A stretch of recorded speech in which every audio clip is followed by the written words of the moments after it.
Selamat bertemu kembali di perkuliahan Machine Learning. Hari ini kita akan mencoba menerapkan algoritma atau model regresi linear di dalam praktikum kita. Oke, sebagai tahapan awal kita akan persiapkan data set kita, ya. Ini data set yang ada. Oke, kita punya data set yang berisi 200 baris, ya. Kemudian ada dua kolom horsepower dan price. Nah, dataset ini menceritakan atau berkaitan tentang informasi harga sebuah katakanlah kendaraan dinilai dari tenaga atau beban yang dia miliki, horsepower, tenaga kudanya berapa misalkan. Jadi kalau misalkan di sini di baris pertama ada 111, itu kemudian dinilai dengan harga 13.495. Begitu seterusnya. Nah, ini tentang pengetahuan dasar kita terkait tentang isi dari dataset yang ada. Dataset ini sengaja kita simpan dalam format CSV agar mudah diolah buat berikutnya. Kemudian dataset yang sudah ada tadi kita copy ke dalam Google Drive kita. Ya, kita copy ke dalam Google Drive. Jadi biar nanti proses pembacaan datanya bisa lebih cepat ya, karena prosesnya dari drive gitu. Oke, ini saya coba copy ke dalam Google Drive saya. Saya sudah punya folder dataset di dalam folder machine learning. Oke, ini data yang di copy, data praktikum regresi. Oke, ya. Selanjutnya adalah kita coba koneksikan dataset kita tadi ke dalam Google Colabs ya. Kita coba mounting. Prosesnya kita tunggu di sini. Data set yang ada di Google Drive akan kita coba koneksikan ke Google Colabs kita. Kita tunggu proses mountingnya. Oke, nah seperti ini dia sudah terkoneksi ya. Kalau misalkan dalam posisi awal dia nanti minta login ya, nanti ada ID, spesifikasi ID yang nanti tinggal dimasukkan seperti itu. Oke, ini dataset yang kita sudah copy. Oke, ini terlihat di sini foldernya. Oke, selesai berarti prosesnya. Nah, yang berikutnya adalah kita lakukan library yang akan kita gunakan di dalam praktikum kita kali ini. Ada 4 library utama atau ada 4 kelas yang kita pakai. Yang pertama Pandas. Pandas ini nanti akan digunakan untuk membaca dataset ya, karena ada salah satunya adalah read CSV, membaca data. Kemudian yang berikutnya ada matplotlib. Ini biasanya untuk memetakan library yang dipakai untuk memetakannya ke dalam bentuk grafis ya, dalam bentuk grafik. Kalau kita lihat nanti di bagian bawah, nah ada contoh ya, kan ini disimpan sebagai PLT. Jadi pada saat penampilan, nah ini contoh. Ya, ini kita menggunakan kelas atau library yang ada di dalam matplotlib. Selanjutnya kita pakai sklearn. Ya, sklearn ini adalah ada dua yang kita gunakan. Yang pertama adalah untuk mengimport fungsi atau perintah atau kelas yang berkaitan tentang regresi linear. Ya. Kemudian yang kedua, sklearn ini kita akan pakai juga untuk model seleksinya. Kita pakai untuk memisahkan dataset yang kita ada tadi menjadi dua bagian, data training dan data testing. Jadi men-split atau membagi menjadi dua. Kita coba jalankan. Ya. Oke, berarti sudah bisa digunakan, tidak ada masalah. Selanjutnya adalah melakukan konfigurasi pad letak dataset tadi, kemudian dengan menggunakan perintah read CSV yang ada di Pandas, ya kita mencoba melakukan pemanggilan data, ya biar bisa dikenali. Nah, di sini ada use call, ya use calls ini adalah kolom-kolom yang akan digunakan. Kebetulan karena ada dua, horsepower dan price yang kita gunakan, ya tinggal kita tampilkan. Nah, perintah df yang ketiga akan langsung menampilkan isinya. Terlihat di sini jumlah data ada 200 baris dan 2 kolom. Itu. Kemudian yang berikutnya, setelah ini kita bisa lihat informasi-informasi lainnya. Save bentuknya. Ini akan menampilkan jumlah kolom dan jumlah baris dari data. Save ya. Kemudian informasi. Informasi ini akan menampilkan ada nggak tipe data yang kosong, tipe datanya seperti apa, ada nggak data-data yang kosong dari 200 itu, ya. Nah, nanti kita bisa lihat di sini hasilnya seperti apa. Kemudian kita bisa describe juga untuk menampilkan informasi umum dari data yang ada. Nah, informasi ini berkaitan tentang jumlah count, rata-rata, standar deviasi, minimum 25%, 50%, 75%, dan nilai maksimumnya. Seperti itu ya. Ya. Tadi sampai di sini. Nah, ini tentang standar deviasi. Kemudian nilai minimum adalah nilai yang paling kecil. Nilai minimumnya sama di field di kolom horsepower sama ini. Kemudian nilai maksimum juga sama. Minimum pasti ada maksimum. Nah, yang menjadi pertanyaan saya sebenarnya ini, arti ini. Ya, apa artinya 25%, 75%? Ya, ini. Nah, ini bisa dieksplor sama kalian. Kenapa sih Pak 25% nilainya 70? Kenapa sih Pak 50% nilainya 95? Yang ini 100 ini. Kalau di statistik ini yang disebut sebagai persentil. Ya, persentil namanya. Presentasi 25 data. Jadi kalau kita punya 200 data, 1 sampai 200 data. Nah, nilai yang ke-25 berarti kalau 200 ini kita bagi 4 ya. Mungkin ada sekitar 50-50 kan posisinya kan. Nah, ini. Nah, sekarang diambil 25% data pertama. Ya, 25%. Kemudian 50%, 75% sampai 100% di sini. 75, 50. Nah, ini artinya persentil. Nah, tinggal kalian cari kenapa dapatnya 70. Ya, tinggal dihitung.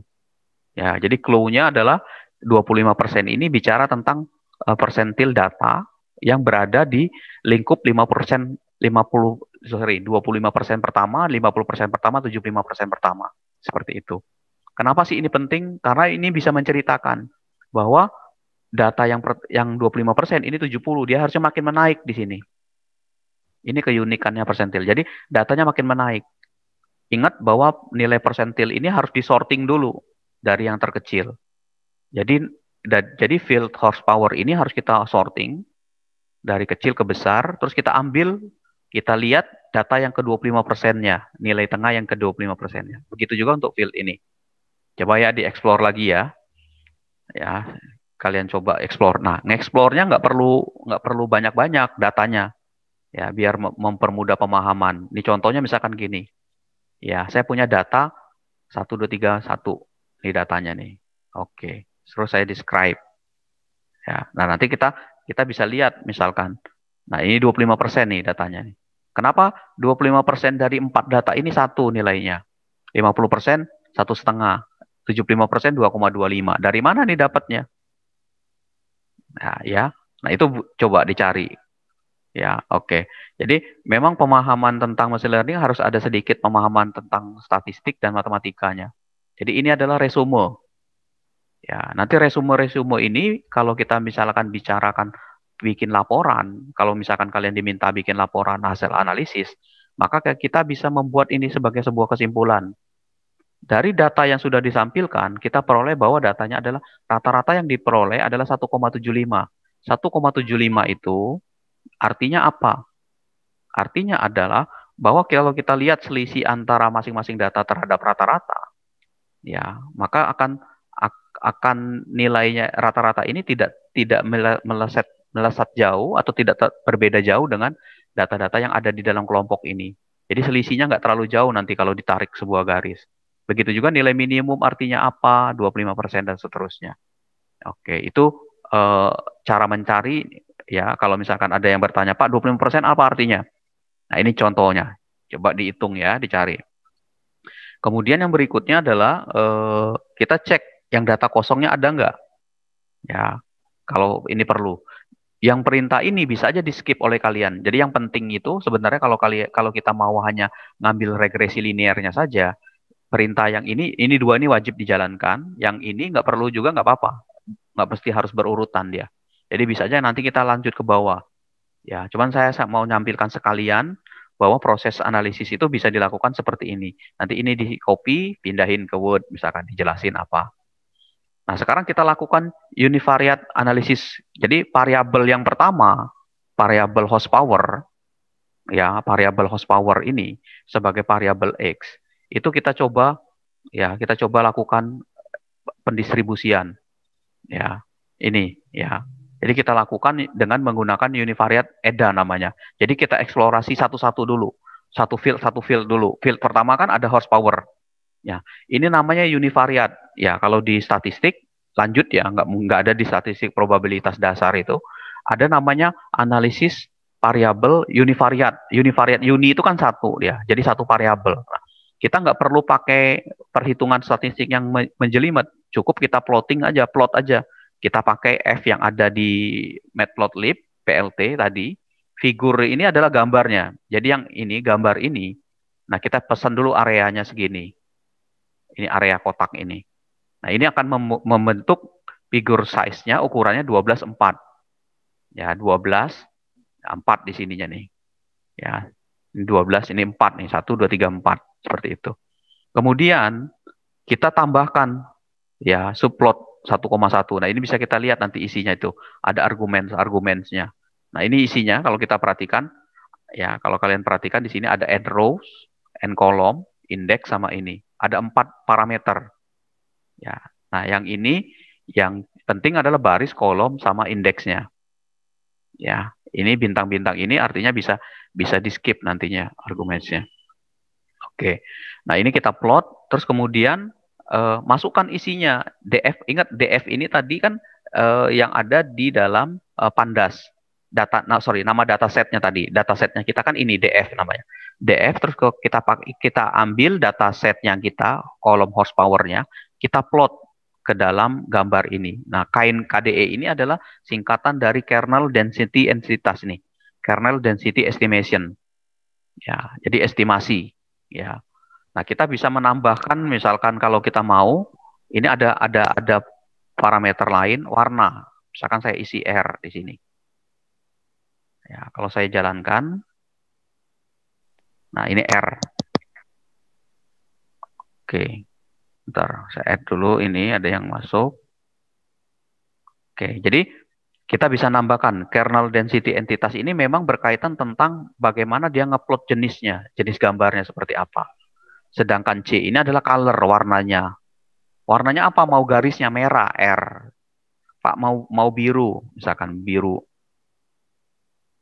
Ya, mau misalkan kuning. Nggak tahu nih ya, saya coba yellow nggak masuk nggak. Nah, ya, seperti itu. Nah, kemudian yang berikutnya ini selesai nih gambar yang ini. Modelnya dia gini, grafiknya. Grafik apa nih namanya? Seperti ini. Ya, di sini ada density kepadatannya. Mungkin kalau di statistik yang semester sebelumnya pernah belajar, ada namanya PDF ya, FDF PDF ya, fungsi kepadatan kumulatif. Nah, ini sebenarnya sama seperti ini. Jadi nilai kumulatif data itu dikumpulin terus diplot satu-satu ke dalam grafik ini. Jadi dengan fungsi ini langsung otomatis dia akan membentuk sendiri. Nah, kemudian yang berikutnya adalah grafik untuk ini. Modelnya seperti ini. Ada sama seperti tadi, add subplot 1,2,2. Ya, nanti tinggal dicari ya artinya gimana ini. Kemudian yang kita plotting, kita box plotkan adalah gambar ini tadi. Ya, fieldnya tadi seperti ini di hasil. Terus baru kita show. Nah, modelnya berbeda. Kenapa sih Pak perlu ini? Nah, ini nanti bentuk seperti ini. Ini kan namanya box plot. Dia ngeplot. Garis yang warna kuning ini, warna jangan kuning deh ya, merah deh biar kelihatan.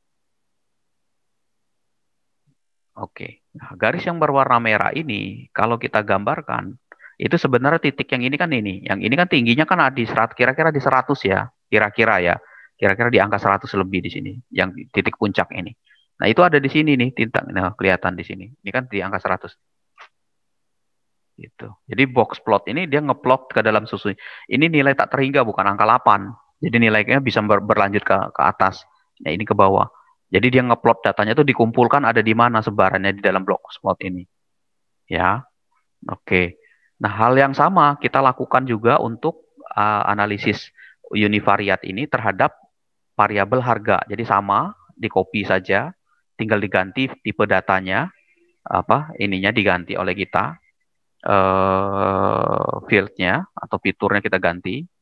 Oke, ini saya ganti. Ya, oke. Nah, ini juga di sini ada plot juga modelnya KDE ini bisa kita ganti-ganti yang lain. Ya, jadi bisa kita ganti dengan Pi, bisa kita ganti. Coba kalau saya ganti dengan Pi, gimana hasilnya ya? Coba kita ganti.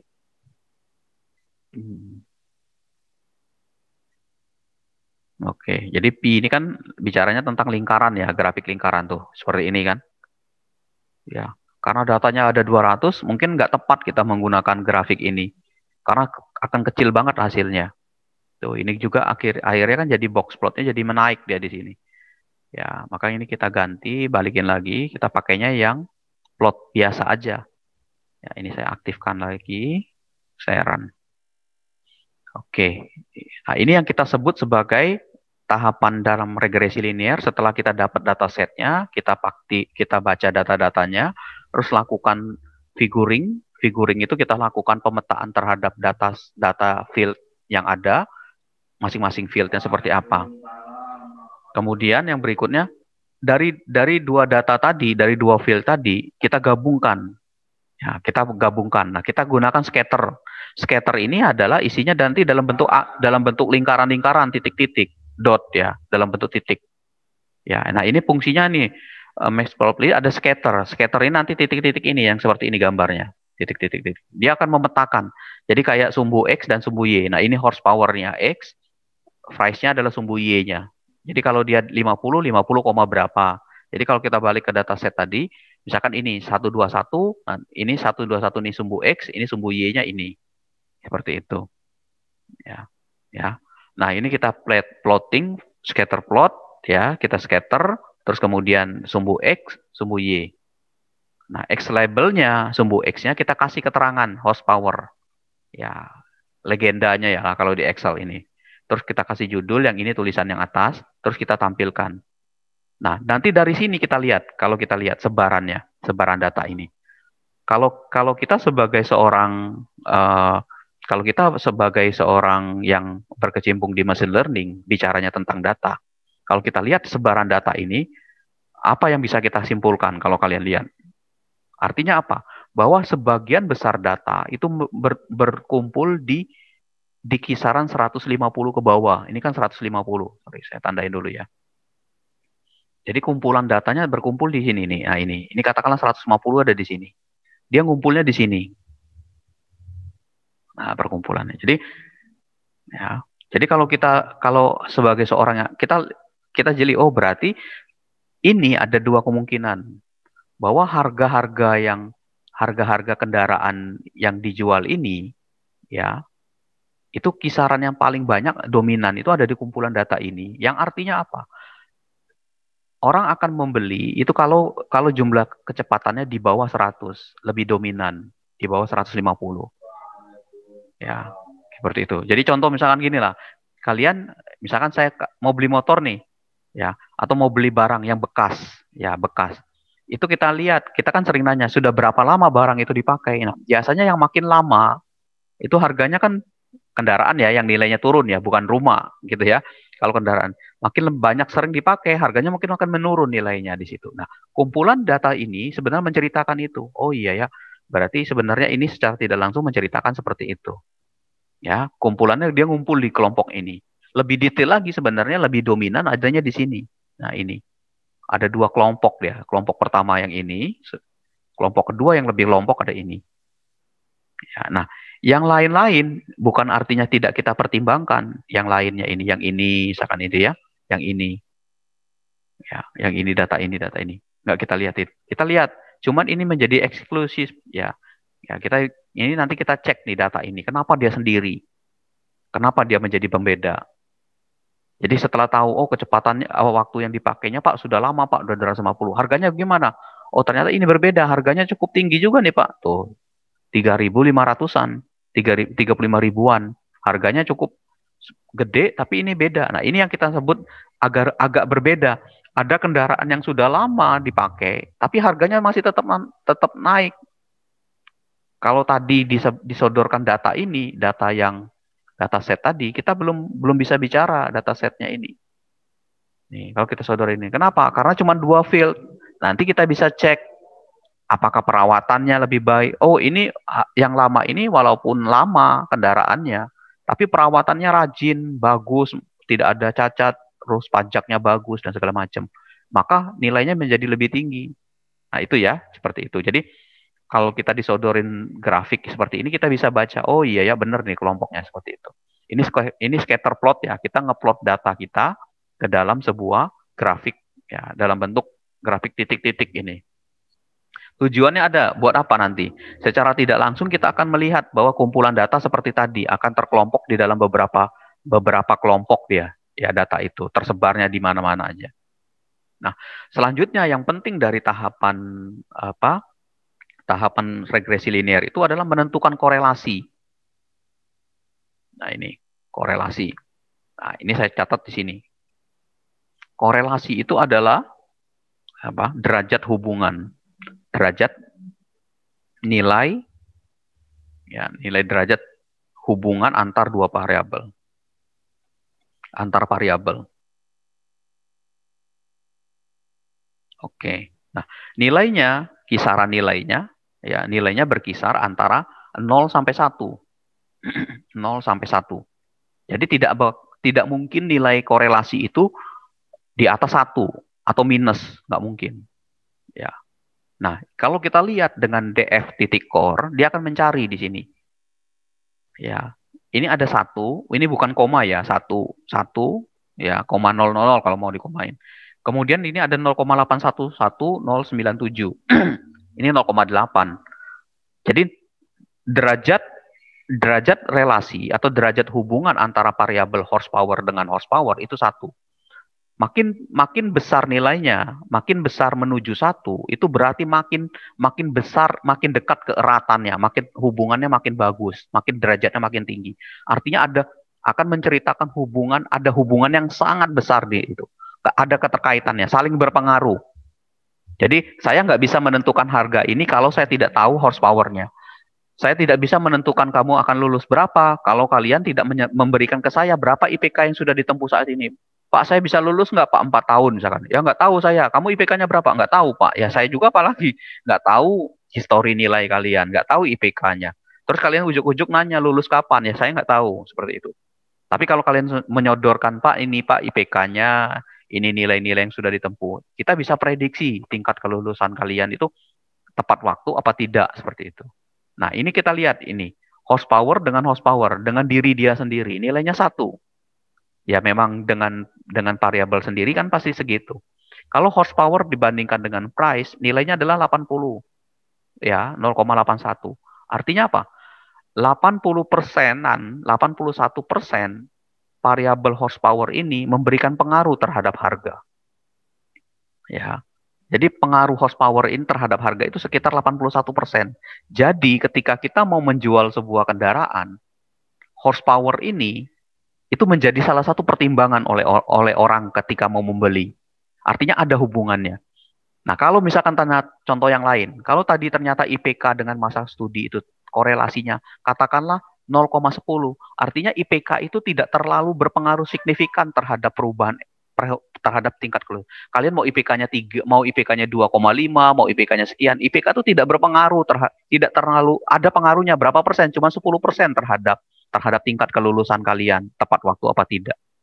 Seperti itu. Nah, kalau kita balik ke kasus ini, maka ada sekitar 81% atau sekitar 81%-an bahwa variabel horsepower ini mempengaruhi harga. Jadi kita bisa memberikan dominan gitu loh. Ya. Nah, kalau kalian berani nanti ngambil topik tentang skripsi atau data apa misalkan ya tentang ngambil skripsi atau projectnya nanti kalau ada itu, coba seberapa besar pengaruh orang itu mau studi di CIC, mahasiswa anak-anak SMA itu. Bisa diuji itu. Nanti kelihatan, misalkan SMA A dijadikan studi kasus. Terus dihitung dengan variabel dia mau apa tidak. Lihat berapa tingkat persentasenya di setiap sekolah itu. Jadi ketika kita mau mempromosikan ke sekolah yang tingkat korelasinya cuma 5%, habis-habis waktu. Ya, habis tenaga kita berbusa-busa ngomong di depan itu, wow gitu. Nggak ada yang ininya. Seperti itu. Artinya kita bisa menghitung dulu di awal, strateginya itu dibalik. Lakukan dulu analisis, baru ketemu tempatnya, baru kejar dengan strategi yang lain untuk mendapatkan itu. Nah ini contoh ya nilai korelasi. Ini nanti akan ada gunanya. Artinya udah cukup bagus nih, sudah di atas 50%. Nah yang berikutnya selanjutnya adalah kita membagi dataset kita tadi, variabelnya dulu deh kita lihat. Ada 2 variabel ya, horsepower dan price. Ya, ada dua fitur atau dua field, horsepower sama price. Kita harus tahu mana yang menjadi variabel terikat, mana yang menjadi variabel yang bebas. Ya, independent sama dependent. Yang disebut sebagai variabel dependent terikat, itu artinya nilainya dipengaruhi oleh variabel yang lain. Dia nggak bisa menentukan ujuk-ujuk harganya sekian kalau kita nggak tahu ini. Ya, tapi kalau variabel bebas, dia bebas aja. Ya, bebas. Menyebutkan variabel terikat sama variabel tidak terikat ini akan memberikan kita apa istilahnya itu pemisalan. Jadi nanti horsepower ini dia sebagai variabel bebas, tidak terpengaruh dengan variabel lain, sedangkan price dipengaruhi oleh horsepower. Maka saya buat seperti ini. X ini kita sebut sebagai variabel, ini variabel bebas ya, variabel bebas. Oke, yang ininya terikat ya. Saya pindahkan ke X, ini saya pindahkan ke Y. Ya, oke, biar mempermudah disingkat. Oke, nah reshape min 1,00 ini ya, reshape ini sebenarnya mengajarkan kepada kita kalau kita lihat ya, kalau saya tampilkan isinya. Nah, dia memotong datanya itu. Jadi dalam bentuk array. Jadi dia ngambil ini adalah data-data X-nya ini. Nah, ini data-data X. Ya, kalau saya tulis data Y, nah, dia motong datanya so Y. Jadi sudah terpisah ya. Jadi sudah jadi dua variabel yang berbeda, variabel X dan variabel Y. Oke, ini saya hapus dulu. Ya, biar cukup di sininya. Oke. Sudah tersimpan di memori. Terus kemudian sama seperti praktikum kita sebelumnya, kita bagi dataset yang kita tadi. Ya, kita bagi datasetnya jadi 20%. Ya, jadi 200 dibagi diambil 20%-nya sebagai data tes. Ya, oke kelihatan ya ini ya layarnya ya. Oke, kita bagi jadi 20%. Jadi 20% dari 200 mungkin sekitar ada 40 dataan ya yang kita gunakan sebagai data tes. Nah, data tes ini nanti akan kita jadikan sebagai data uji, data testing terhadap data training yang kita gunakan. Nanti kita bisa tampilkan kalau kalian mau nampilkan seperti biasa ya. Di sini X train-nya berapa? Di sini kan bisa dilihat ini X train-nya. Oh, ini kan data X train-nya. Ya, kalau mau yang berubah-ubah dikasih bisa random, bisa macam-macam di sini. Ya, oke. Itu ya. Ini sudah, kita sudah pisahin. Ingat variabel-variabelnya berarti X train, X test, Y train, Y test ini sudah ada datanya. Ya, X dan Y-nya sudah ada. Nah, kemudian kita panggil fungsi, nah ini posisi ini, pada baris ini, kita sudah mulai menggunakan regresi linear di sini. Ya, kita simpan dalam sebuah variabel namanya linreg, ya, regresi linear. Kita panggil aja fungsinya. Ya, kalau kita perhatikan di sini, tuh, ordinary least square linear regression. Linear regression fits a linear model with coefficient. Nah, jadi nanti regresi linear ini akan ngepit itu akan memasukkan data-datanya itu dalam bentuk linear. Kalau yang disebut sebagai bentuk linear itu nanti bentuknya dia saling terkait. Linear tuh garis lurus biasanya seperti itu. Ya. Ini kita aktifkan fungsinya. Kemudian yang berikutnya kita fit. Nah, ini tadi ya. Katakan yang tadi kan di situ kita fit. Nah, ini yang kita masukkan di fit tadi itu. Nah, lihat isinya tuh. X, Y. Ya. X dan Y. X dan Y itu tadi variabel yang tadi. Ya, variabel yang kita gunakan tadi. Ya, masukin X train dan Y train. Ingat ya, yang mau kita training jangan salah. Yang mau kita training adalah trainnya, jangan tesnya. Ya, jadi pokoknya yang data training ini jumlahnya harus lebih banyak dibandingkan data tes. Ya, kita ambil 20% tesnya. Nah, ini artinya yang kita yang kita ambil itu data trainingnya, baik yang X maupun yang Y. Kita train masuk ke sini. Kita aktifkan. Oke, nggak ada pengaruh sama sekali. Dia keluarnya ini seperti ini. Ya, oke. Nah, nanti ingat tadi fungsinya kan rumusnya gini ya. Masih ingat di slide yang sebelumnya. Regresi linear itu kan gini persamaan. Y sama dengan MX plus C. Nah, dengan fungsi regresi linear yang kita aktifkan ini, kita akan mencari nilai M berapa, nilai C berapa. Jadi nanti ketika kita mengaktifkan kelas regresi linear ini, linear regression ini, kita masukkan datanya, kita fitkan data trainingnya, kita dapat dua variabel. Variabel pertama namanya coefficient, variabel kedua adalah intercept. Nah, M ini adalah nilai ininya, nilai coefficient ininya. Ya, nilainya. Terus nilai M-nya ini. Ya, M-nya, nilai M-nya ini. Ini M-nya. Jadi kalau kita bentuk persamaan, kita dapat ini nilainya. Kalau kita bentukin seperti ini. Jadi kita sudah dapat nilainya, kita print. Jadi kita nggak perlu nggak perlu melakukan mencari nilai M dan nilai B-nya itu secara manual, dihitung manual. Mungkin dulu waktu kita belajar matematika atau kalkulus atau apa gitu ya, kita hitung cari manual. Tapi dengan fungsi ini tinggal masukin datanya, dapat nanti. Nah, dua data inilah yang menceritakan yang akan kita jadikan sebagai dasar untuk membentuk, ya. Kita jadikan dasar untuk membentuk fungsinya tadi, Y sama dengan MX plus C. Oke. Ya. Nah, sekarang data tes yang sudah kita ambil, ya kita sudah dapat nih berarti nilai-nilainya. Berarti sudah dapat persamaannya. Artinya nanti ketika kita mau memprediksi berapa nilai X-nya ini kita isi 100, ya dia langsung dapat nilai Y-nya berapa. X-nya 100, Y-nya berapa. Dia langsung tahu nanti. Kenapa? Karena kita sudah dapat fungsinya yang ini tadi.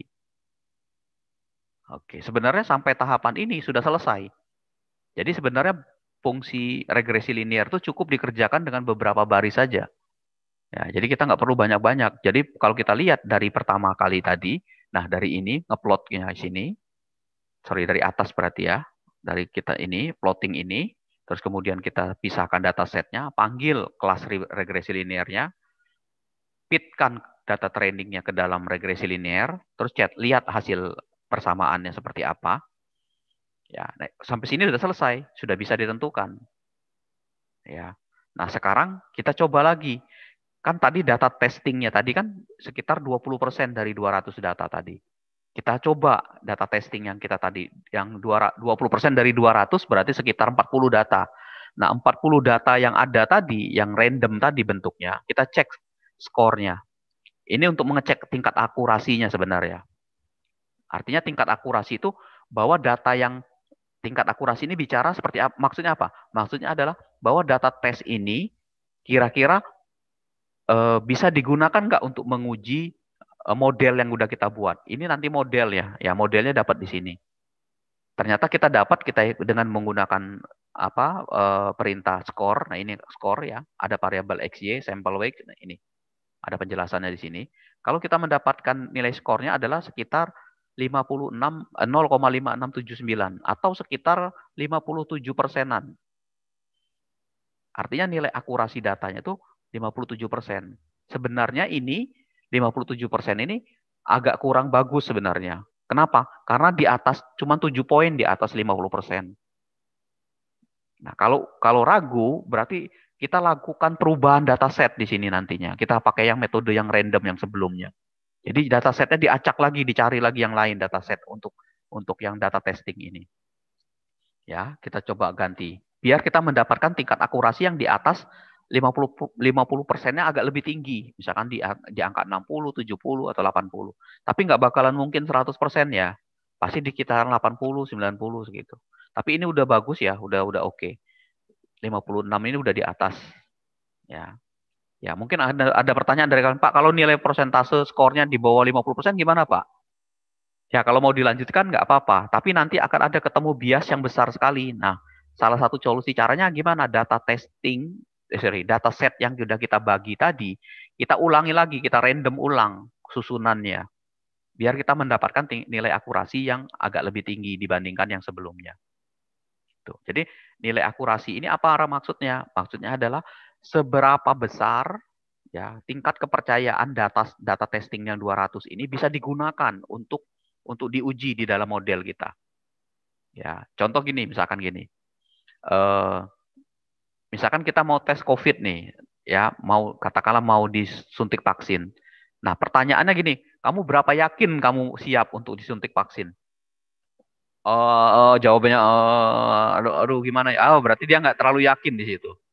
Nah, dari omongan itu dari sisi omongan. Untuk meyakinkan bahwa dia benar-benar siap, kita lakukan tes fisik dulu, tes segala hal. Cek kesehatan, suhu tubuh, kemudian lakukan olahraga dulu dia, fisik dia selama 30 hari sebelumnya itu gimana, apakah dia punya penyakit bawaan apa-apa. Ternyata hasilnya itu, nah hasil pemeriksaan kesehatan, tingkat kesehatannya dia adalah di angka 87%. Arti kan dia siap itu loh, secara fisikal dia siap. Tapi karena dia tadi tadi dia bilang aduh secara mental nggak siap dia. Kesiapan mental dan kesiapan fisik itu menjadi dua hal yang penting pada saat kita nanti mau divaksinasi. Seperti itu. Itu kan contohnya. Seperti itu bicaranya. Jadi ke tingkat kesiapan. Nah, kalau dicari ke sini dataset itu berapa besar tingkat kepercayaannya, kesiapan data itu untuk dimasukkan ke dalam model. Oh, cuma 57%. Ya cukup lah untuk latihan ini. Tapi untuk yang lain-lain mungkin kalau bisa di atas 50-nya agak lebih jauh di situ. Oke, sampai situ ya. Silakan kalau ada pertanyaan ya.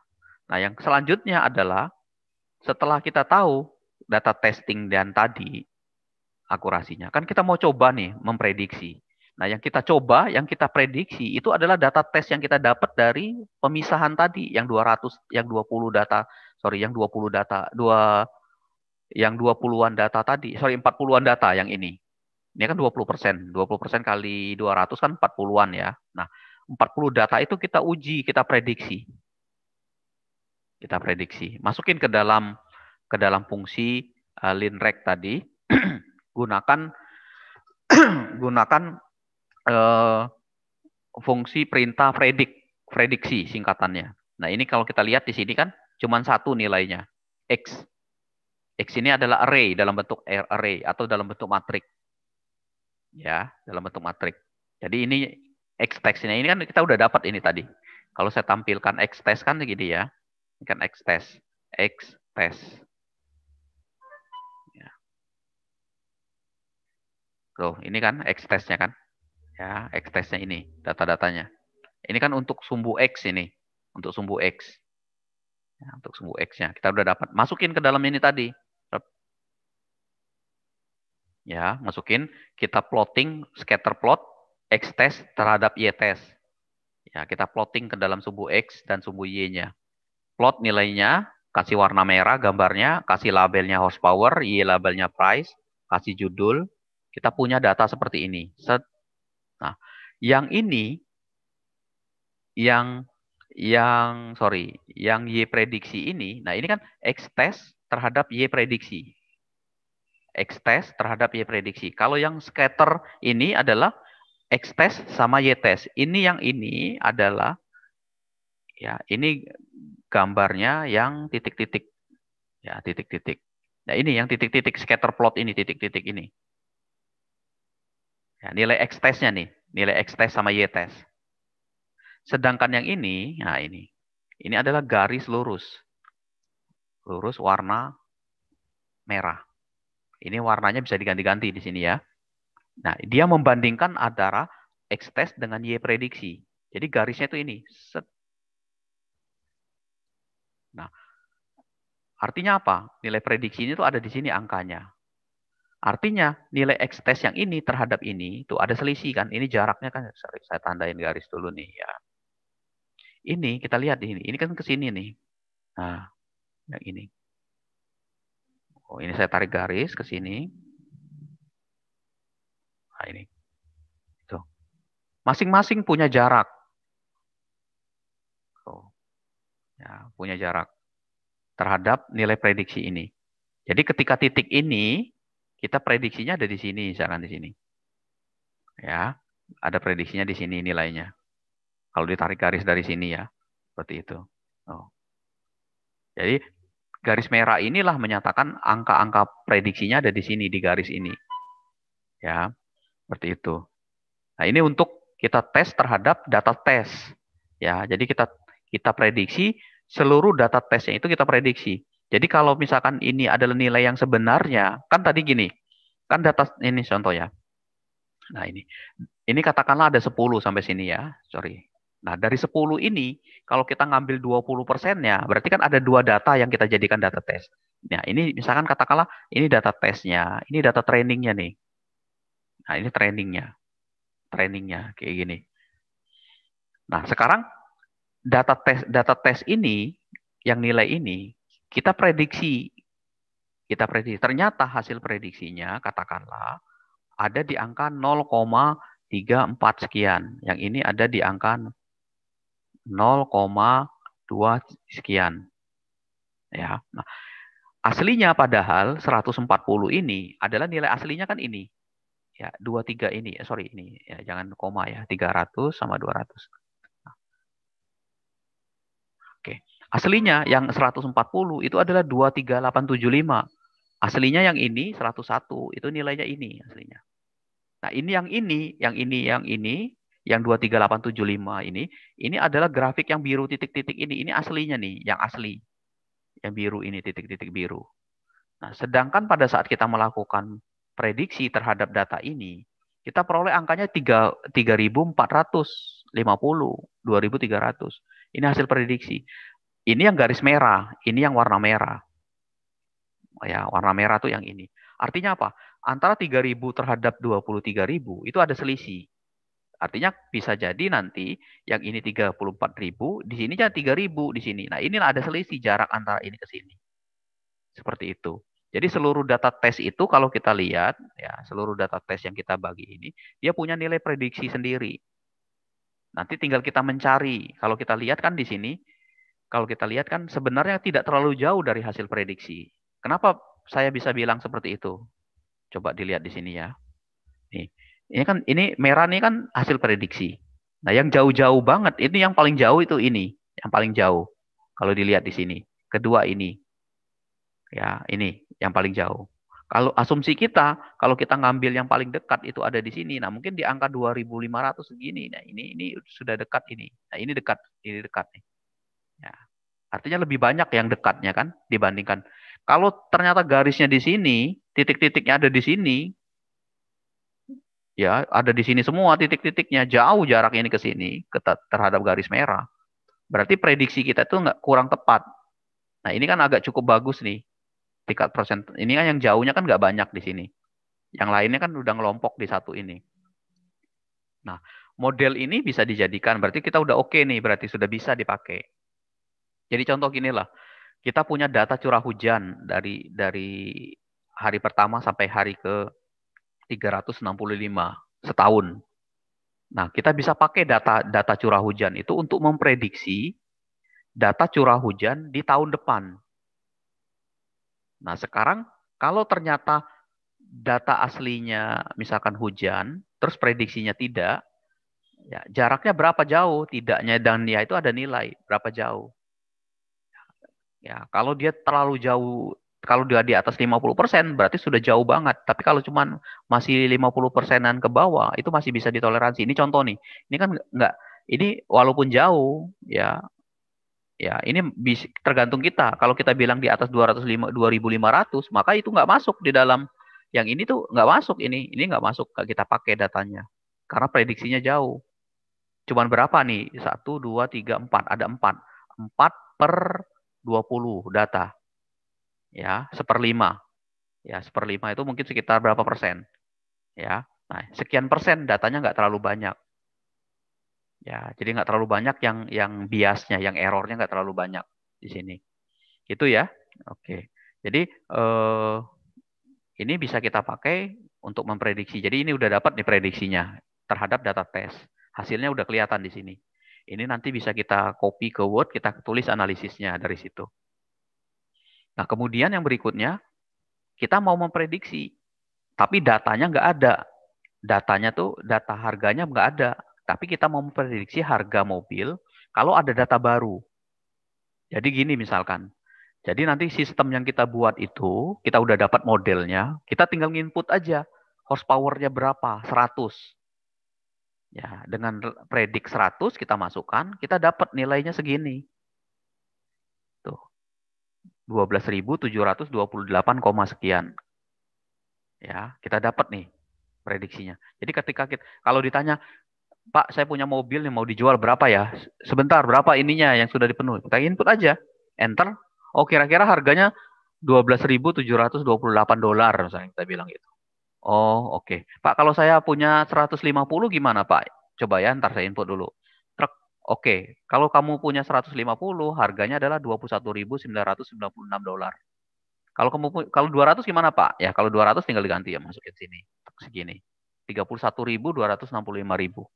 Nah, data ini data baru di dalam sistem kita.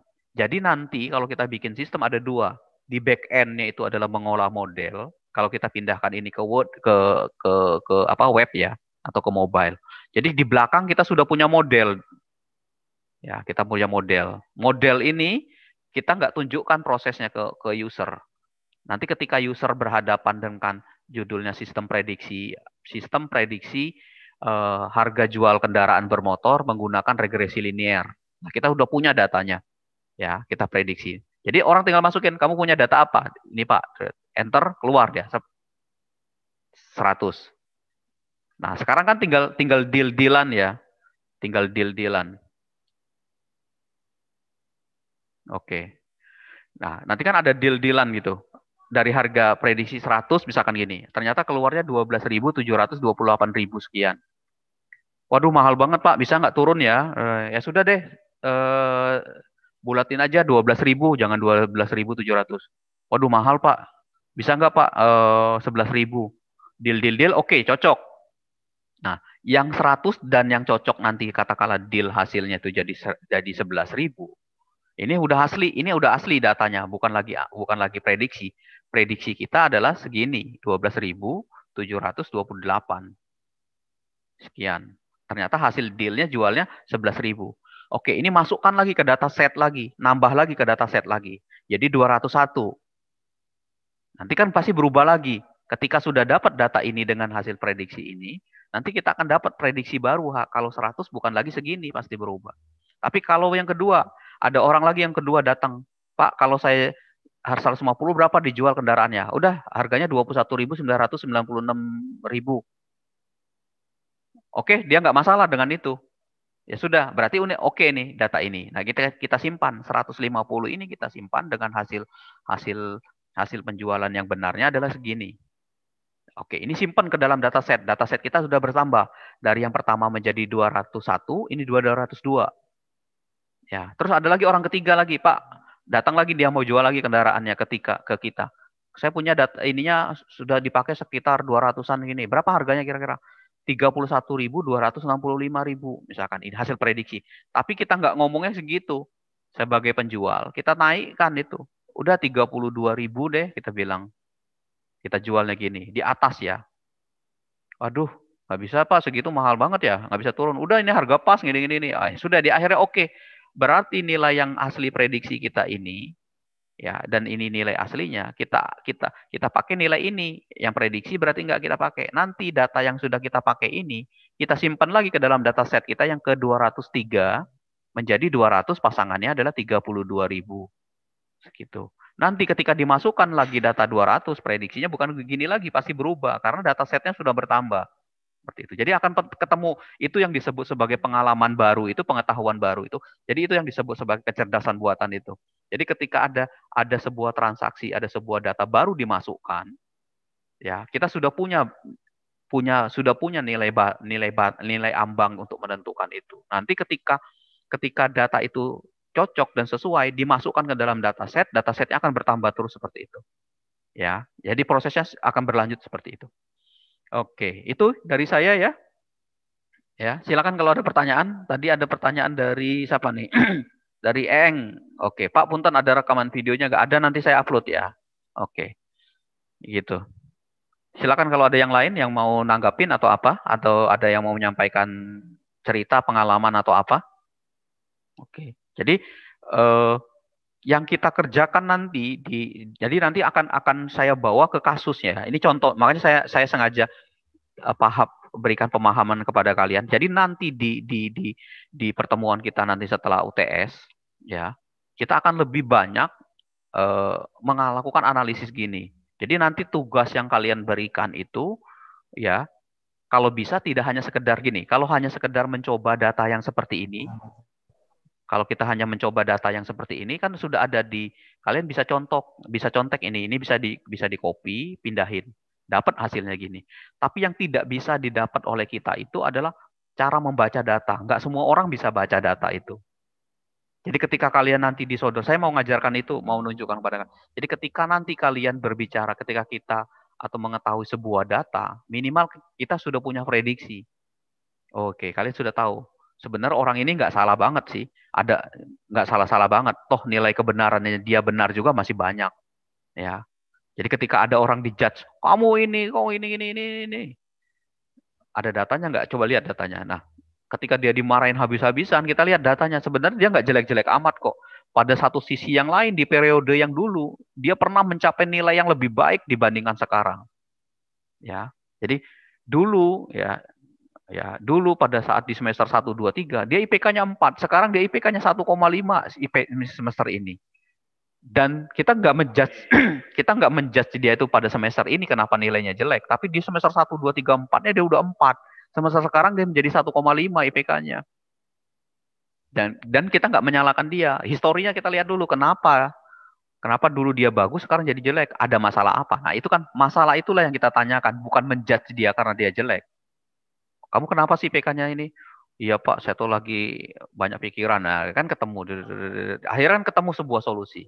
Saya mendingan keluar aja deh. Ngapain keluar? Orang IPK-nya bagus gitu. Nah, kan posisi seperti itu. Ya. Jadi akhirnya nanti mengajarkan kita ke banyak hal seperti itu. Coba kalian iseng-iseng ya. Coba padankan data COVID ya, data yang sehat sama data yang yang positif sama yang sehat, sama yang meninggal. Coba kalian cari hubungannya dengan regresi linear. Iseng aja, cari datasetnya. Kalau mau datasetnya itu ada di COVID, web COVID, tapi kalau mau total itu bisa di sini, seluruh dunia. Saya pernah nunjukkan nggak kepada kalian? Nah, ini kan. Oke. Nah, ini coronavirus seluruh dunia di sini. Indonesia ada di posisi keberapa? Oke, agree aja deh ya. Waduh, hilang deh. Kalau di agree hilang ya. Nah, jadi kita bisa lihat di sini, ya, di sini di bawah. Nah, di sini kalau dulu ada posisinya Indonesia tuh. Oke, ini sekarang udah nggak ada, berarti udah format baru. Kemarin itu kalau tidak salah di tahun-tahun yang di periode sebelumnya itu ada urutan Indonesia ada di urutan keberapa. Nah, ini nih ada nih. Oh, ya. Indonesia sekarang ada di urutan, waduh ini tinggi banget ini Meksiko. Nah, ini Indonesia. Ada di urutan 21. Mudah-mudahan nggak naik sampai atas tuh. Ya. Nah, ini udah naik ke atas nih. Yang nomor 1 paling tinggi itu ada di Amerika. 10 juta sudah positifnya. India. Ya, Brazil, Prancis. Oke, Asia kita sendiri kayaknya sih. Oh, Iran nomor 1. Asia, Irak. Ya, Indonesia. Aduh, nomor 3 Indonesia. Bangladesh. Oke, ini contoh datanya. Kita bisa klik di sini, bisa ambil datanya. Nah, coba kalian iseng-iseng gitu ya. Buat prediksi misalkan ada nggak hubungan antara yang positif dengan yang sembuh ya, atau yang sembuh dengan yang meninggal. Cari kalau tingkat persentasenya ini dari sini ngeceknya nanti. Cari dulu nilai korelasinya ini. Kalau ternyata korelasinya di atas 50% berarti ada hubungannya. Ya, positif sama itu. Tapi kalau nggak ada di bawah 50%, kalau mau dilanjutin hitungannya nggak apa-apa. Cuma nanti dilihat di sini pengaruhnya. Apakah kalau dia di bawah 50%, nilai mana tadi tuh? Nilai ini, yang ini. Mana sih tadi? Ini kan korelasinya. Ini nilai skor. Mana tadi skor tadi ya? Nah, ini skor ini, nilai skor ini ya. Nilai skornya ini apakah masih 52? Apakah bukan 5 masih 52. Apakah ada nilainya berubah nggak di sini? Nilai skor data tesnya ini setelah dibagi datanya. Gitu. Ya. Jadi kita dengan mempelajari ini ya, dengan kalian mengutak-atik data, kita akan dapat banyak hal informasi. Jadi kalian bisa tahu strategi apa yang mau dilakukan. Ya.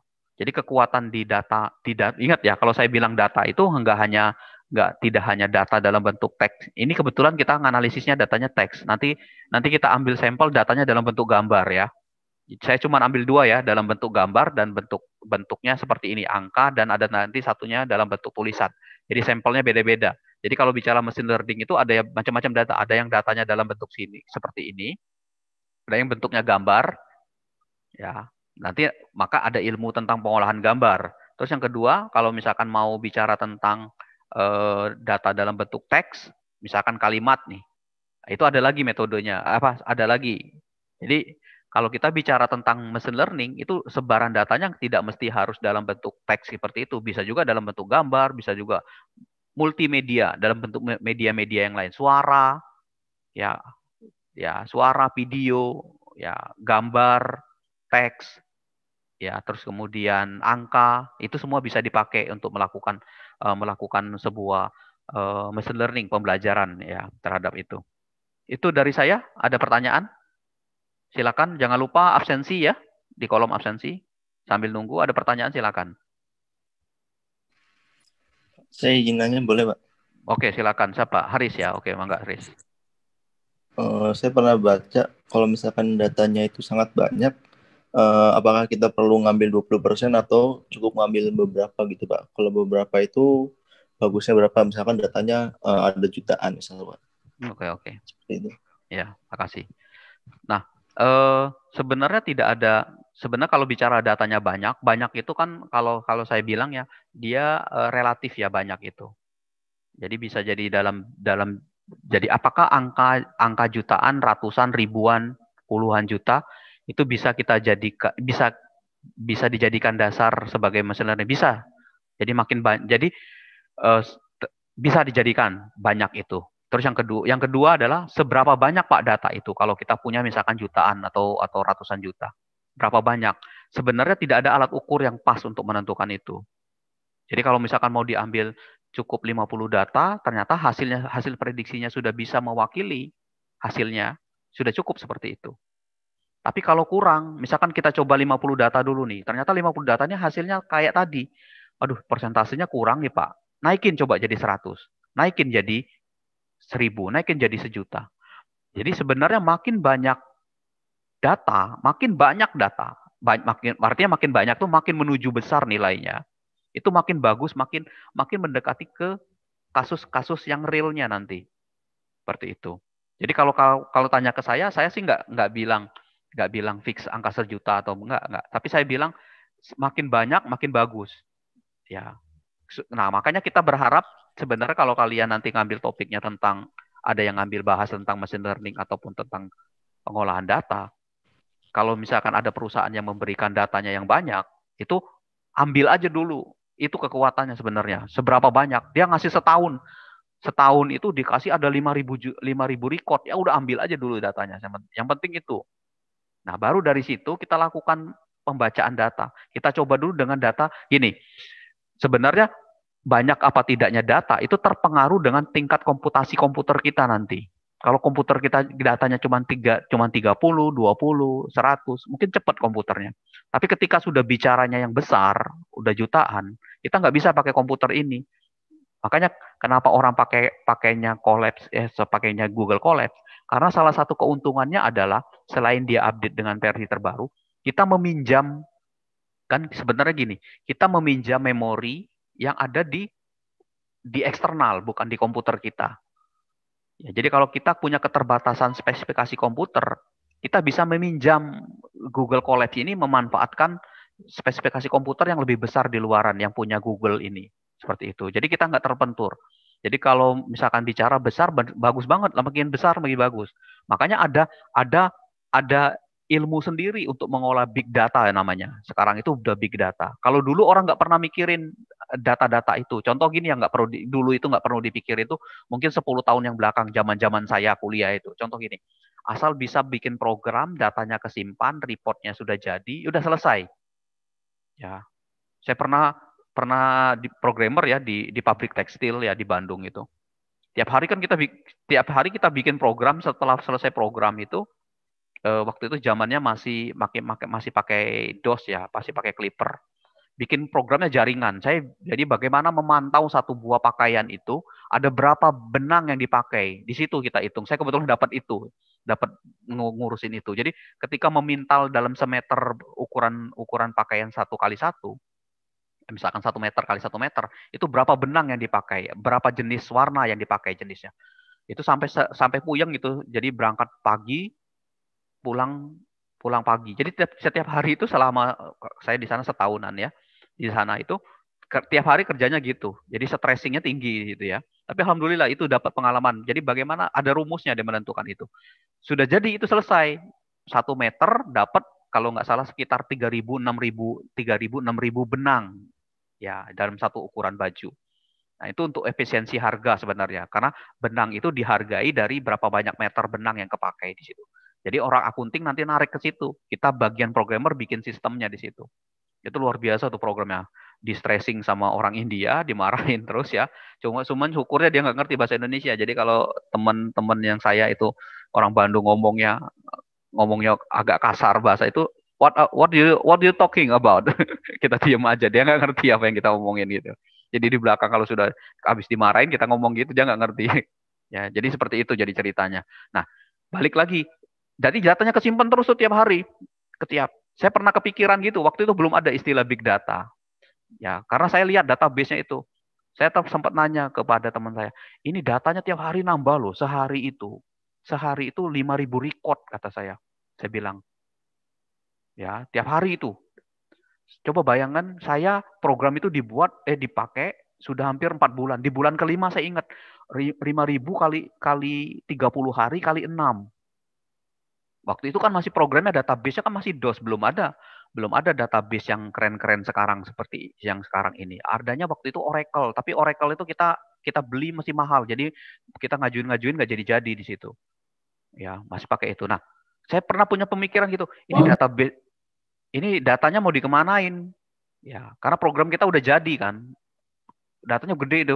Terus teman saya ngusulin, kebetulan ada teman jadi, kita ada 3 orang programmer gitu. Teman saya bilang, udah San, yang data 2 bulan kemarin itu kamu bikin lagi program, pindahin aja di backup aja, bikin program lagi, otomatis backup data. Jadi data yang sebulan kemarin otomatis dipindahin ke database baru eksternal. Pindahin aja ke disket. Zaman dulu kan masih disket ya.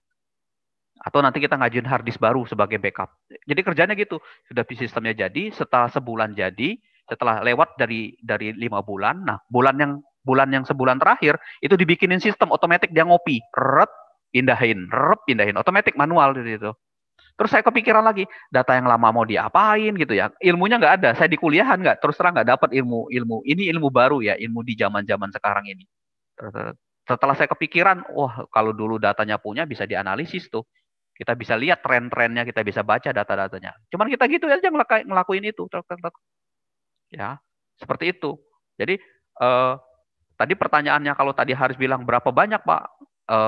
Kalau saya bilang saya nggak punya alat ukur, tapi makin banyak makin bagus. Kenapa saya bilang makin bagus?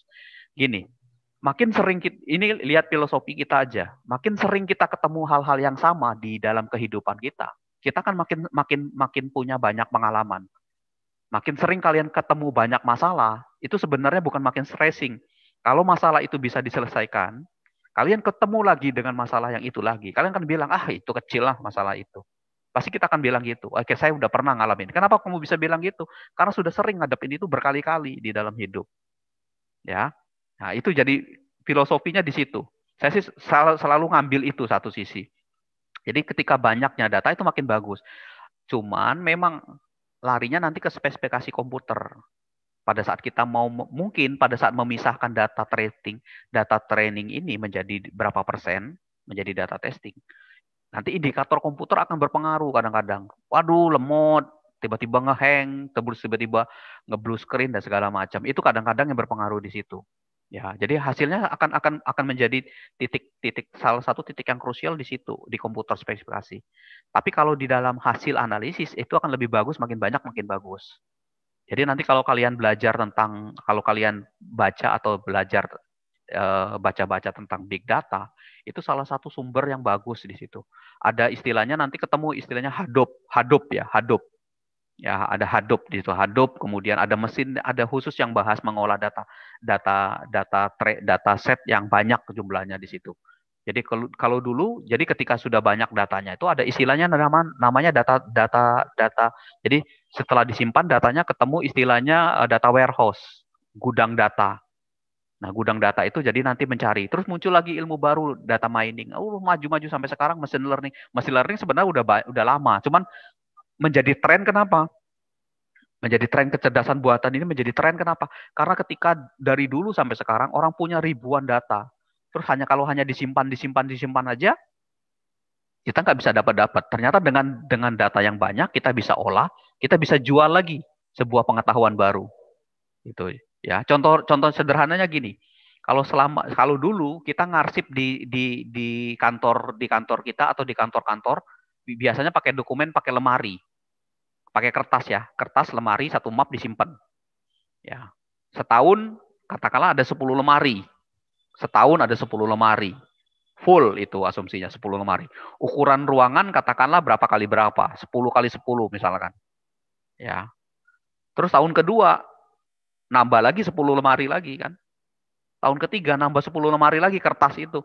Coba bayangkan kalau misalkan tiba-tiba udah 10 tahun lemari ruangan itu isinya lemari semua. Nah, itu kan menjadi masalah. Makanya orang mendigitalisasi dokumen kertas ya, dari kertas menjadi digital, disimpan, tidak lagi menggunakan lemari. Udah simpan aja di hard disk, sekian giga, sekian tera dan seterusnya penuh. Terus kemudian kalau udah disimpan mau diapain lagi? Nah, muncullah sebuah ilmu baru, big data, ditambah dengan machine learning, ada muncul sekarang trennya data science. Data science sebenarnya ada subsetnya dengan machine learning di situ ya, karena science data ya, itu hitungan pakainya, nanti implementasinya di program. Nah, di situ nanti ketika kita udah baca data yang banyak tadi, oh ternyata kita ketemu tren, kita ketahu bisa prediksi, kita bisa dapat informasi baru. Nah, informasi baru itu bisa dipakai untuk memperkaya perusahaan, bisa memperkaya pengetahuan baru bagi perusahaan untuk mendapatkan hal-hal yang baru. Seperti itu, bisa kita ketemu sistem seperti tadi. Ya, saya punya kendaraan katakanlah dengan data seperti ini. Ya, ini hasil transaksi penjualan, sudah 200 data. Terus tiba-tiba ada orang yang mau beli, dia nanya, kalau saya punya kendaraan dengan ukuran sekian, berapa harganya? Kita bingung. Oh iya ya, berapa ya? Nah, dengan sistem ini kan lebih mudah. Jangan kita mau masukkan, saya masukin berapa kendaraannya 100. Oke, saya bisa tebak minimal awalnya prediksi harganya sekitar segini, 12.000 sekian. Nah, 12.000 sekian itu kan tinggal deal-dealan dia, cocok apa enggak. Kalau dia cocok ya sudah, kita bilang sudah harga pas ya sudah, diam dia kan. Tinggal iya apa tidak beli. Tapi kalau dia iya, oke. Ini berikutnya menambah data set. Terus bertambah dan seterusnya. Begitu Haris kalau dari saya sih ya. Oke, sebentar. Gimana, ada tanggapan lain? Tambahan Pak, apakah Oke, ketika datanya banyak, perbandingan dengan data tesnya itu akan selalu diambil persenan 20% gitu Pak untuk data tesnya, atau cukup beberapa gitu diambilnya? Oke, ya. Nah, kalau ketika kita membagi data tes, jadi gini sebenarnya. Jadi filosofi ketika kita membagi data tes itu menjadi berapa persen yang diambil sebagai data training dan sebagian menjadi data testing, itu filosofinya ada gini. Kita belum punya data yang baru yang untuk kita uji ke model kita. Misalkan contoh gini. Misalkan ini tadi ya, contoh. Kita kan punya 200 data ya. Kita punya 200 data nih. Nah, sistem yang dibuat kita olah data machine learning ini, ya, kita belum tahu ada orang yang mau pakai kita belum tahu ada informasi seberapa jauh perusahaan ada orang yang bertanya tentang sistem ini. Jadi kita belum tahu kita uji terhadap ini. Nah, makanya kita bagi data testing itu menjadi berapa sebagian menjadi data testing, sebagian menjadi data training. Ya. Nah, asumsinya adalah pembagian persentase itu sebenarnya mulailah dari yang kecil teorinya. Mulailah dari kecil.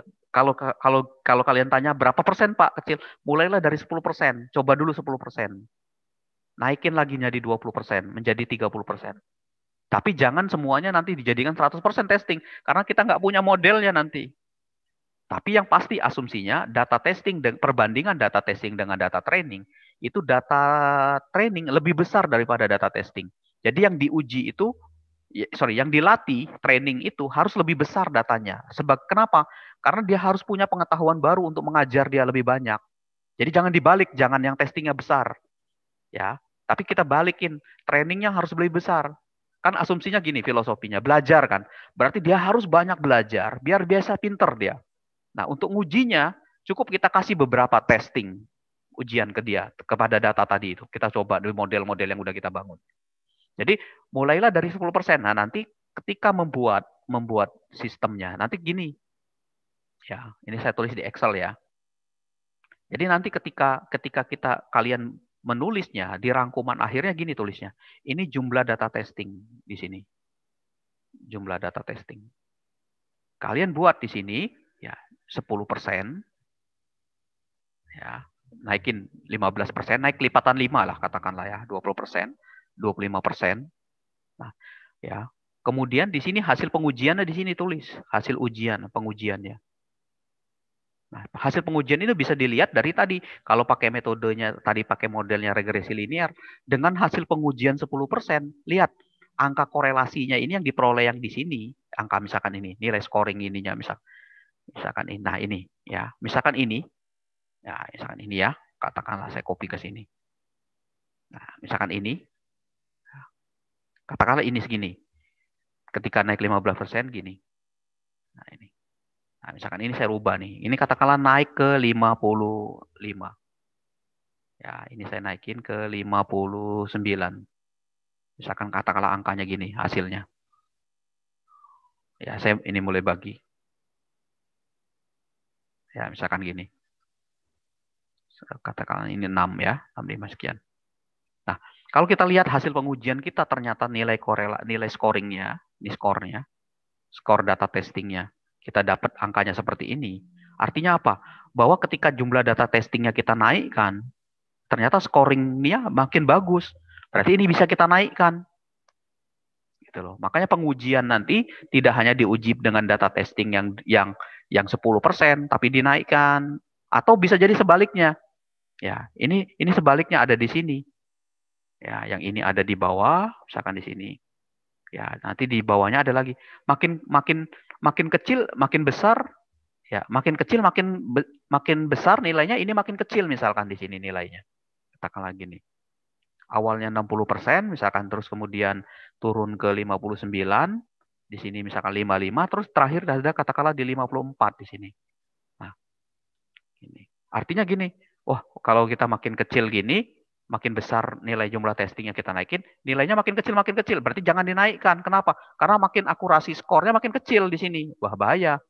Tapi kalau dibalik makin besar data testingnya, ternyata ini makin bagus.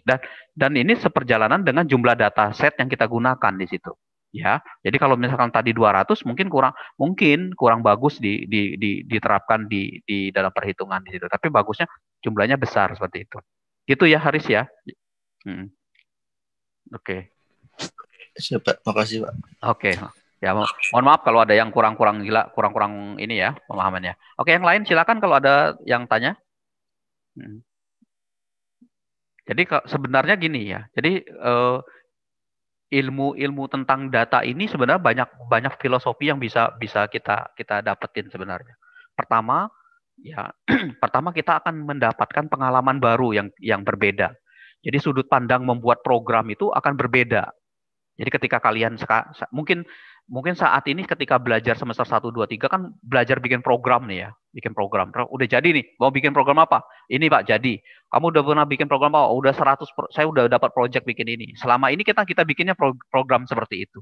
Nah, dengan adanya pembelajaran yang machine learning, kecerdasan buatan, itu sudut pandang yang lain untuk kita membuat program dengan sudut pandang yang berbeda. Kita mulai membahas tentang data. Kita sudah mulai diajarin tentang data. Kita mulai care tentang data. Ada data banyak, ini gimana? Ada ini gimana? Dan memang rumpun kemampuannya tidak hanya lagi, kalau kita belajar programming kan cuman kita belajar toolsnya ya.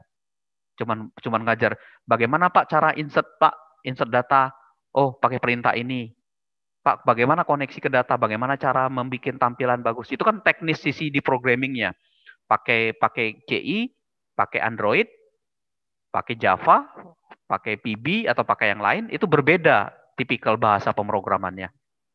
Tapi kalau machine learning atau ketika kita belajar tentang machine learning, ilmu yang teknis-teknis yang dari pemrograman itu nambah lagi yang harus kita pelajari.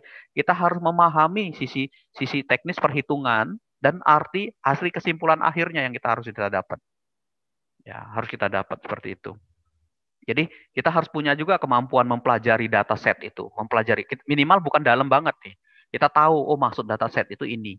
Kalau saya kasih kepada kalian data kemiskinan, nih ada data kemiskinan Jawa Barat. Terus kalian mau ngapain?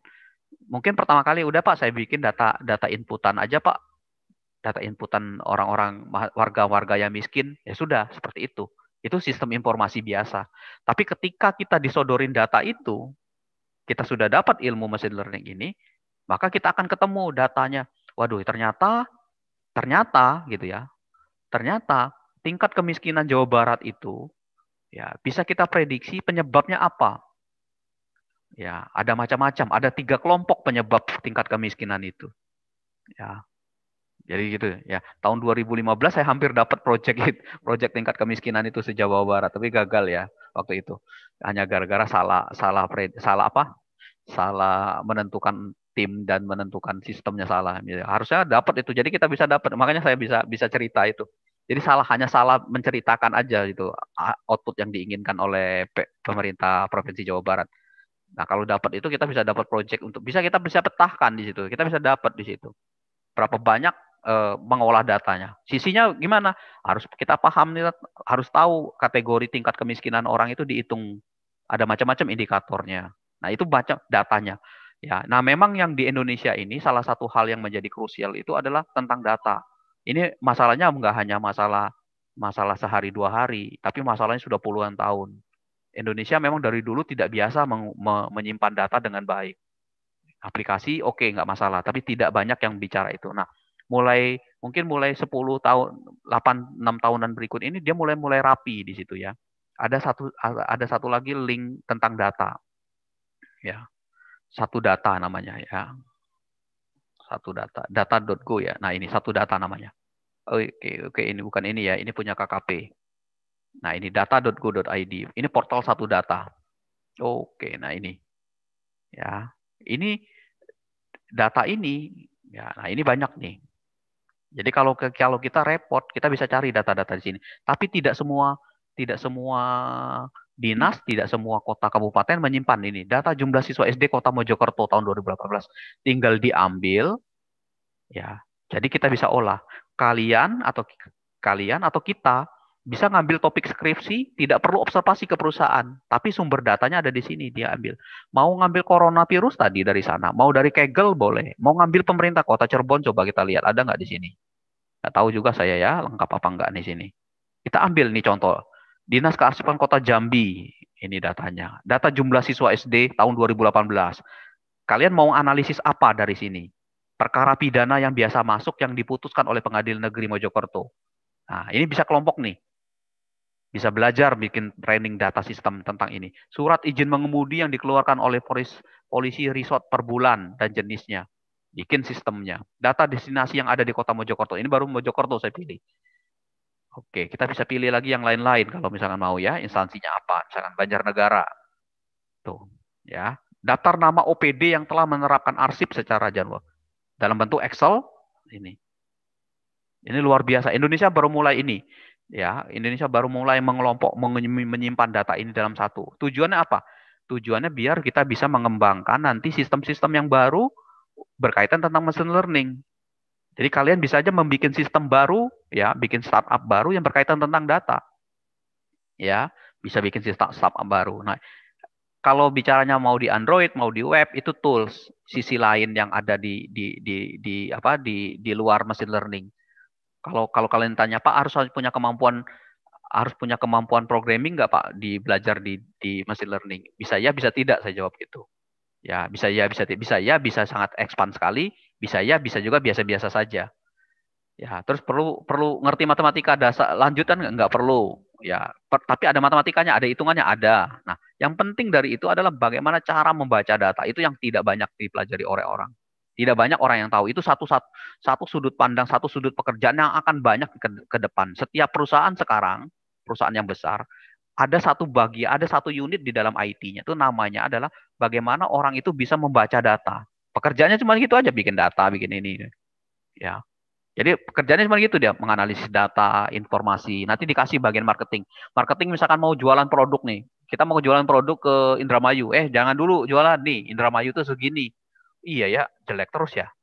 Ada satu titik nih di Indramayu yang nilainya bagus. Oke, kita jor ke sana. Berangkat ke sana. Jadi ketika marketing datang ke sana, misalkan produknya, dia nggak sia-sia. Dia udah berbusa-busa jualan. Ternyata nggak ada satupun yang beli. Tapi kalau ada satu titik, ya ada satu tempat, ada satu hal yang bisa kita datangin, kita akan punya sumber daya yang bisa kita kerahkan lebih banyak di satu titik. Itu yang penting di situ.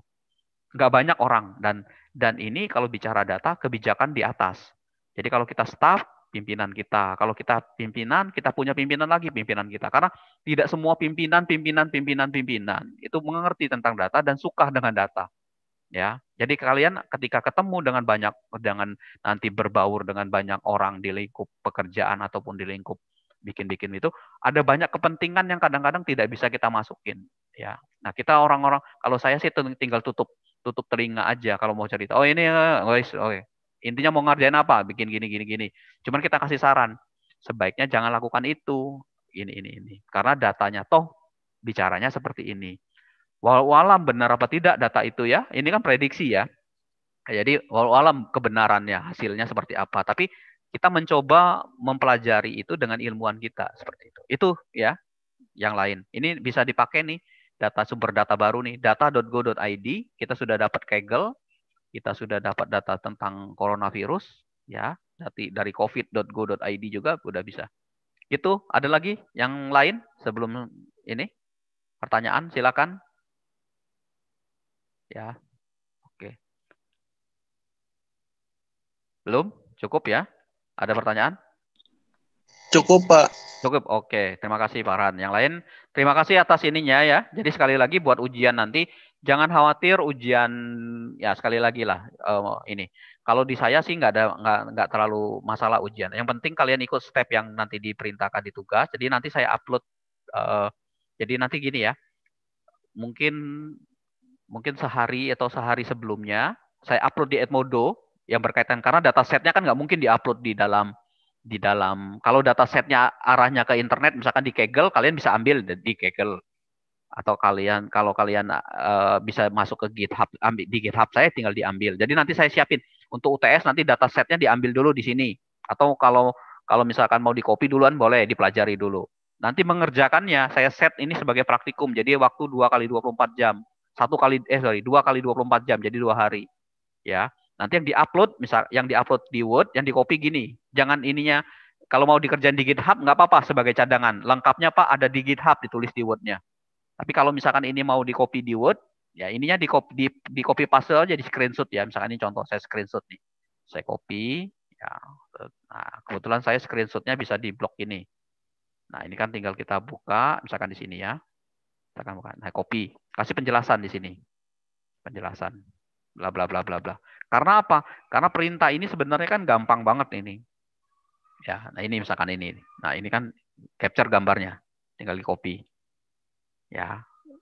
Detail lengkap tentang perintah ini ada di GitHub. Linknya mana? Ya, seperti itu. Terus ada satu, saya lupa siapa ya. Ada GitHub-nya dikunci ya. Jadi nggak bisa dibuka sama saya tuh. Nanti kalau misalkan bisa, jangan di setting private ya. Saya lupa namanya siapa. Nanti saya cek lagi ya. Siapa tahu udah dibuka. Waktu itu saya mau buka, lihat masih kosong. Nah ini bisa dijadikan. Nanti soalnya gini. Soal 1 misalkan itu ya. Ini codingnya, ya ini perintahnya, ini hasilnya. Terus kasih catatan sedikit, analisa. Apa analisa yang kalian bisa baca? Nah, kalau hasil akhirnya gini.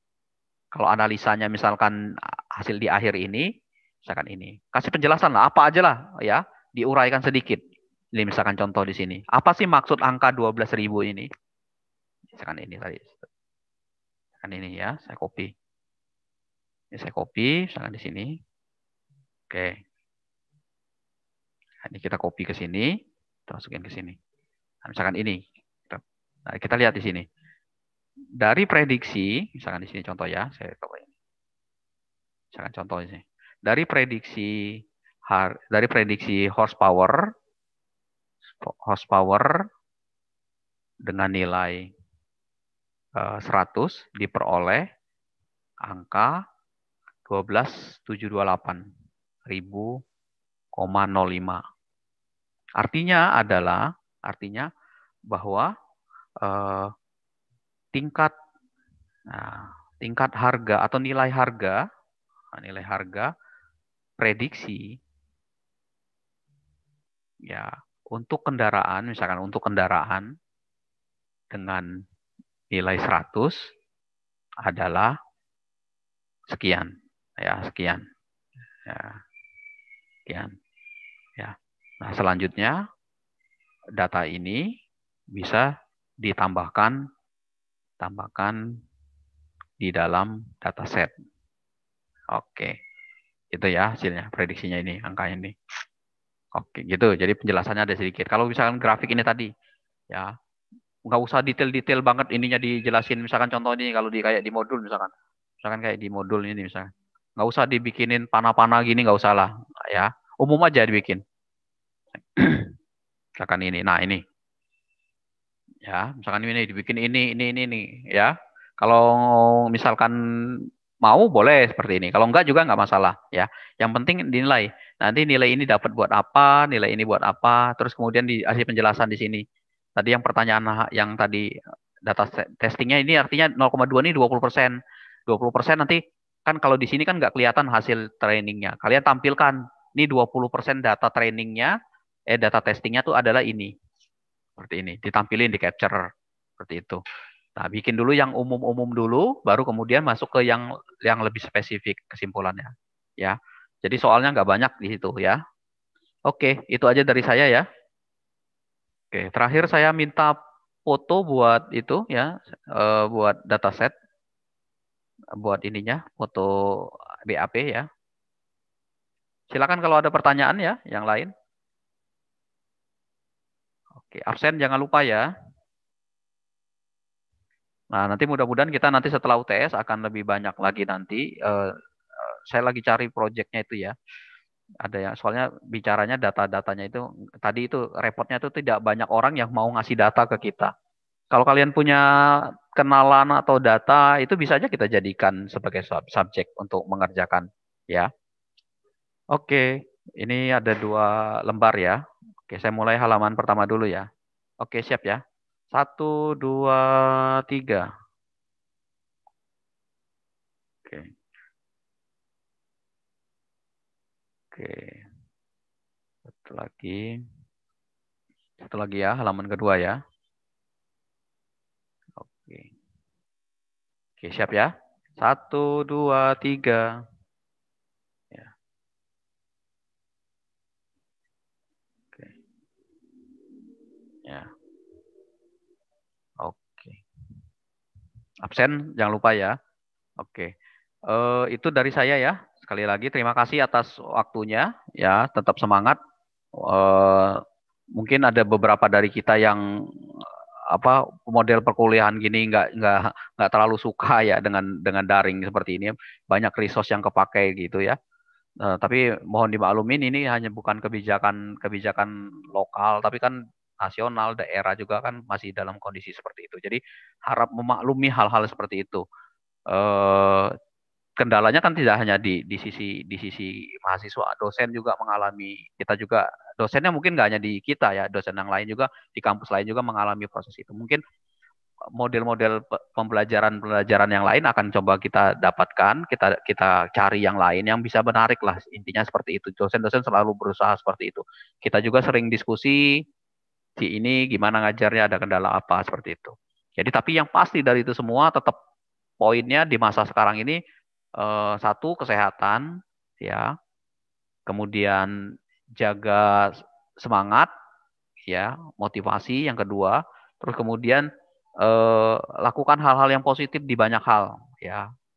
Ya, jadi lakukan hal-hal yang positif ya. Kalau kalian punya resource yang nggak terbatas, internet ada, komputernya bagus, coba browsing cari yang lain, dapat pengalaman baru, ikut yang lain. Atau diskusi dengan teman-teman atau dengan siapa boleh. Kalau ada hal-hal informasi yang mau disampaikan ke saya, bisa WA ke saya, Pak, gini. Ya, kita lakukan, kita mau ketemu saya juga ada saya di kampus kok tiap hari.